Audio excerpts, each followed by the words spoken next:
Christ came to restore the peace which we lost, the rest that we have lost, and the joy that God wants once more to be planted in our hearts. Because sicknesses and diseases are broken peace, broken joy, broken rest. And so, in the redemption plan, beside we having the authority to defeat the devil, God has to do something to give us back the life that will make us be called sons of God, and also make us have the authority to defeat the devil, and also make us have that feeling of perfect safety. Fear had to be destroyed. God has to make us of sound mind. Our peace, our joy, and our rest had to be restored. That is to make you know that if God is doing something to reverse this kind of condition, then you know that our problems do not come from God. They are all from the devil. Praise the living God. Read John 14:27. Peace I leave with you, my peace I give unto you. Not as the world giveth, give I unto you. Let not your heart be troubled, neither let it be afraid. When Jesus came, we saw him as a model of sons of God with power and authority. And wherever he went, he healed the sick. He raised the dead. He cast out the demons. It was a solution to the problem that people had. And if Jesus healed the sick, cleansed the leper, healed the lunatics, cast out demons, then it means that it was the devil that had been responsible for these problems. And in the battle between house of God and house of devil, God has to make way to destroy the works of the devil in man's life. And so it is obvious that devil created such problems, and Christ faced devil with his power and all his works, and Christ defeated him. Christ defeated him, and he healed all manner of sicknesses and diseases because devil caused it.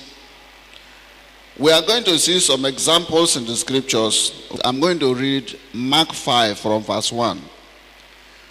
And they came over unto the other side of the sea, into the country of the Gadarenes. And when he was come out of the ship, immediately there met him out of the tombs a man with an unclean spirit, who had his dwellings among the tombs, and no man could bind him, nor not with chains, because that he had been often bound with fetters and chains, and the chains had been plucked asunder by him, and the fetters broken into pieces, neither could any man tame him. And always night and day he was in the mountains and in the tombs, crying and cutting himself with stones. But when he saw Jesus afar off, he ran and worshipped him, and cried with a loud voice, and said, What have I to do with thee, Jesus, thou Son of the Most High God? I adjure thee by God, that thou torment me not. Now, we have many things we are going to learn from this statement. The behavior of that man, he was violent. He had supernatural power. Oftentimes he had been held with chains and padlock, but he breaks the chain with his ordinary hand and cut them into pieces. That had been his strength. And always they are shouting, crying, and cutting himself with stones. And that had been his character. And this, I want you to note this. Verse 6 says, And when he saw Jesus afar off, he ran and worshipped him. This is the devil. Praise the Lord. He ran and worshipped him. If it were not Jesus, would you know that this man, he has an unclean spirit. The fact that somebody has shown some physical evidence of worship does not mean that that person is free from the dominion of devil. And verse 7, and he cried with a loud voice and said, what have I to do with thee, Jesus, thou Son of the Most High God? He confessed that Jesus was the Son of God. He confessed, but this confession does not make him a child of God, does not make him the Spirit of God. Please, I know you are Son of God, Jesus. The Bible says anyone that confesses that Jesus, Son of God, is saved. This is a different, indeed, the subtlety of the devil we're talking about. And see the last statement he says here. He said, I adjure thee by God, torment me not. I'm begging you in the name of God. The devil also is pleading using the name of God. Now, this makes devil such a being that is very difficult for the ordinary man to discover. This is a situation where the devil is afraid of Jesus. And he spoke of all these things. But remember, in a situation where devil is now to approach people in subtlety, and when he has sat down and refined what he's going to do, and is bringing down the ways of deception, you will never know that this is devil. Praise the living God. And surely it's devil. Look at if you read verse 8 and 9. For he said unto him, come out of the man, thou unclean spirit. And he asked him, what is thy name? And he answered, saying, my name is Legion, for we are many. We are many. Many unclean spirits are there. They are the ones speaking. All this one cries, please. They are the demons who are the ones speaking. So, demons could make somebody mad. Demons could make somebody mad. Praise the living God. And I remember if the other place we read, that Luke 13, verse 16, that this woman, being the daughter of Abraham, whom Satan has bound these 18 years, ought not this woman, whom Satan has bound these 18 years, be loosed from this bond? Devil uses certain things to make things happen. Only God spoke. When God said, let there be this, it's going to be like that. Even if it is white, it's going to turn to black. Where there is nothing, God can command something to come out. But devil, this power is not just in his lips. He has to do something to make that thing come out. And that is why his power is called magic. And that is why the agents of devil has to demand for sacrificial items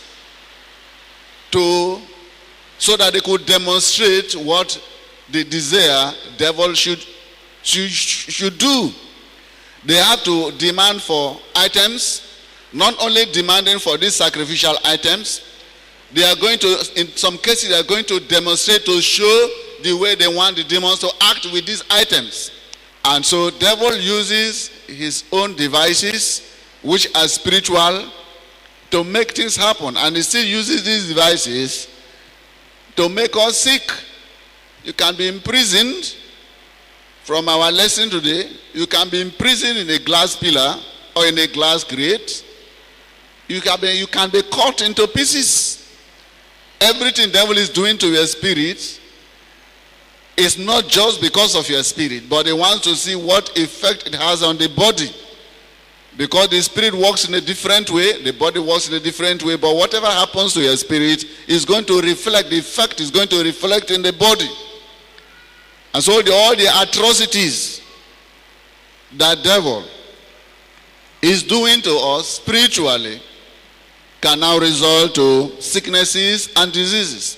Can hang you, it can chain you, it can make you mad. We know from our communities How that, especially if you come from a place where a very big demon is the ruler and is the judge, where the people worship devil well, you see how almost every matter will end up at the juju priest. And you also know what people suffer in the hands of the devil. You know how they die. You know how they become deformed. You know how some become mad. We don't know how devil is doing, but God is making us know the way devil works to help us in our prayers so that we also know what we are commanding. We will not doubt and say, this thing I'm saying, self, are they correct at all? That is why God is opening up to us that we might know what devil is doing to help us in our prayers. So if you are saying every weapon devil is using against this man, I command you cease operation. If it is a machine, it will cease. If it's demons, every demon responsible for this man, I command you, lose. I bind you. They are bound.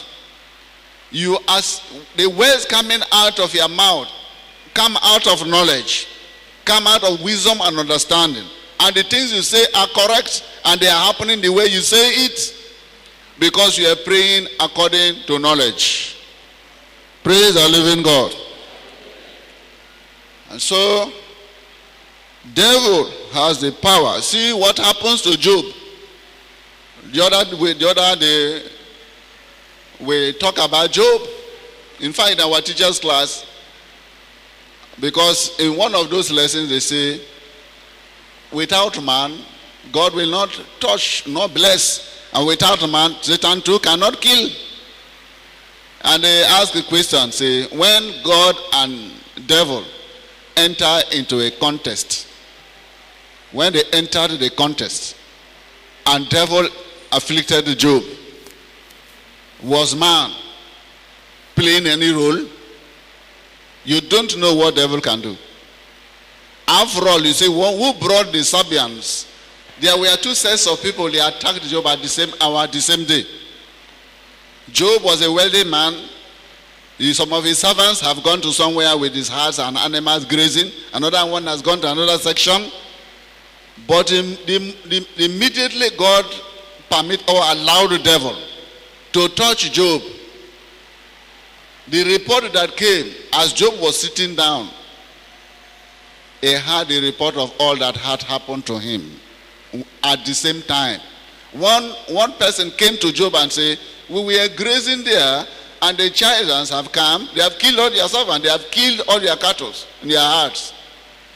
Immediately that one finished, another one came and said, we are grazing and the Sabians have come, they have killed they have killed all your oxen. Immediately after that one, another one came and said,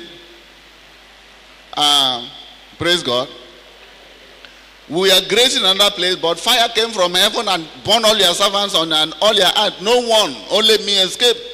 As immediately after that, somebody came and said, your children were eating in their elder brother's house. And a heavy breeze blew and blew down the house, and they are all dead. All in one moment. Now, who incited, who stirred up the Chaldeans and the Sabians to attack Job at that moment? And don't you know that the moment devil was permitted, the whole world was stirred up to fight against Job? If people could come physically to fight, it means that even the native doctors, the sorcerers, the magicians, nothing really. But it was a kind of spontaneous action against Job.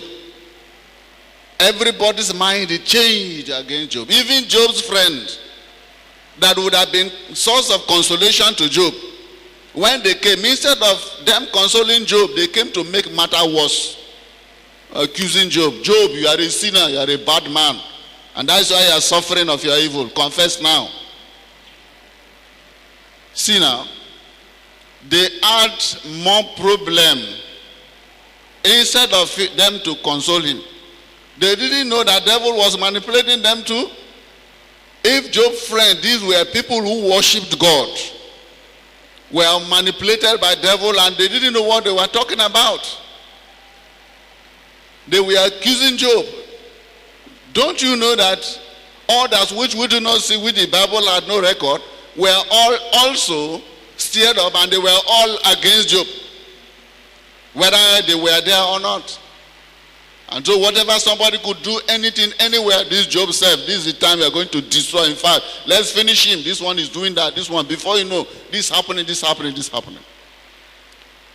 And so the Bible tells us that Job lost his wealth, lost his family, lost his children, all in one day. And this is the power of the devil we are talking about. And the question is, how did the devil do it? You only know it happened, but how did he do it? And if you are to fight you are to fight that devil, what are you going to pray in order to disarm him, since you don't know what he can do?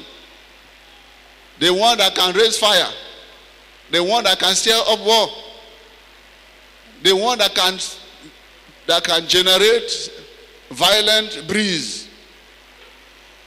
There are certain things devil is using to make his purpose be achieved. There are certain things devil uses to make you sick, and the evidence is clear. There are no place you go, those who work for devil, that will not ask for items. These items all represent something which they want the devil to use in spirit.